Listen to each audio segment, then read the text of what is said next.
Day of my life as a content creator at age of 18.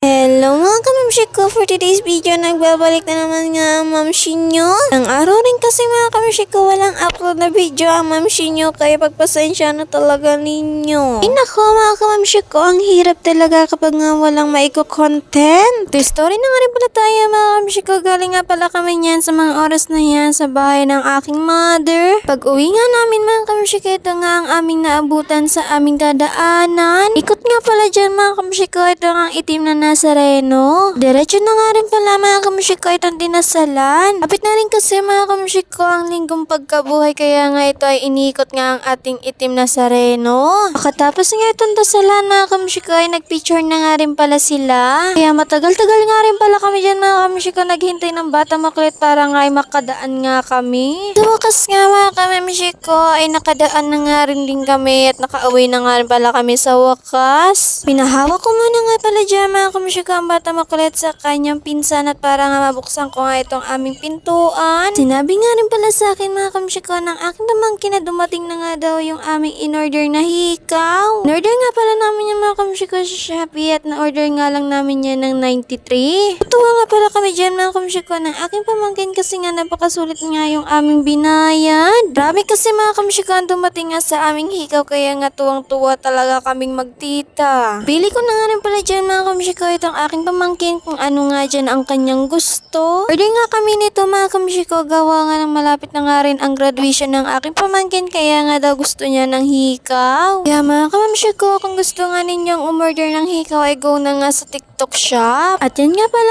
mga kamshik ko ang aking napilat, yan naman nga ang sa aking pamangkin. Gusto ko kasi mga kamshik ko sa hikaw ay yung maliliit nga lang. Diba sa sobrang excited nga ng aking pamangkin ay sinuot niya na nga talaga yung isang hikaw. Diba napaka-beautiful naman talaga niyan. Ang ganda pa nga dyan mga kamshik ko ang aking pamangkin sa sinuot niya ngang hikaw. Sinabihan nga pala ako dyan mga kamshik ko ng aking pamangkin na subukan ko nga daw kulutin ang kanyang buhok. Papakulot na lang nga kasi siya mga kamshik ko sa kanyang graduation at ayaw niya nga talaga magpa-reband. Nako, ewan ko ba mga kamshik ko kung ayaw nga talaga ng aking pamangkin na i-reband nga siya. So, okay nga lang yon kasi nga ay bagay naman talaga sa kanya ang kulot. Bago ko nga siya dyan mga kamshik ko kulutan ay pinatulog ko muna nga pala dyan ng bata makulit at para nga walang istorbo. O diba, napakasarap naman talaga dyan ang tulog ng batang makulit. Saksak ko na nga pala dyan mga kamshik ko ito nga pangkulit at para nga ay uminit na nga rin. Nakuha ko na nga pala dyan mga kamshik ko ito nga suklay sa aking pamangkin at para nga ay makapag-umpisa na nga rin kami. Sabi pa kasi ako niyan mga kamshik kong gagawin, kaya nga dinali-dali ko na nga rin ang pagkukulit nga sa aking pamangkin. A few moments later. Sa wakas nga mga kamshik ko ay natapos na nga rin pala ako sa aking mga ginagawa. For today's video mga kamshik ko ay magpapabutas na nga ako dyan ng aking tenga. Mga oras nga niyan mga kamshik ko ay masyado talaga ang mamshin yung kinakabahan. Gawa nga na ngayon lang talaga ako magpapabutas na ganyan ang talaga ang gamit. Tagalan pa nga kami dyan mga kamshik ko, gawa nga ng mamshin niya ay napaka-uwi na nga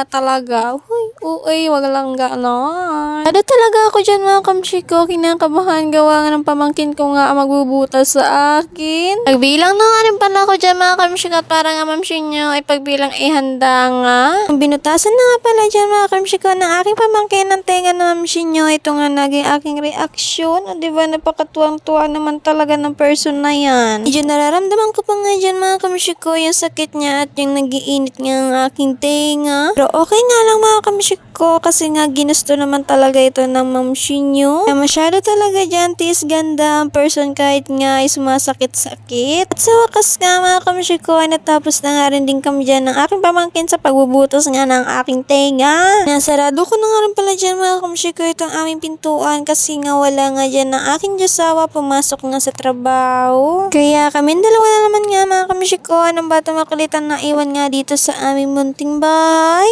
Katapos nga dyan na mamshin nyo na magsara nga ng pinto, ito naman nga ang sunod na ginawa. Kain na nga rin kasi dyan sa mga oras na yan ng mamshin nyo kasi nga nagugutom na nga rin. Maybe na rin kasi niya ng gabi mga kamshik ko, kaya nga dinalo na nga rin ako ng aking gutom. Ihiwa na nga rin pala ako dyan mga kamshik ko ng sibuyas kasi nga masarap nga talaga ito sa nilagang itlog. Ewan ko ba mga kamshik ko kung ano nga nagustuhan ko nga dito sa sibuyas na ito. Sarap na sarap kasi ako dyan mga kamshik ko kapag nga nga may sibuyas o sibuyas talaga yung aking kinakain. Dali-dali ko na nga na pala dyan mga kamamshi ko ang paghihiwa nga ng sibuyas. Baka nga kasi magising na nga ang batang makulit ay hindi na naman nga makakain ng mamshi nyo. Sa wakas nga mga kamamshi ko ay makakain na nga rin pala dyan ng mamshi nyo. Kain tayo!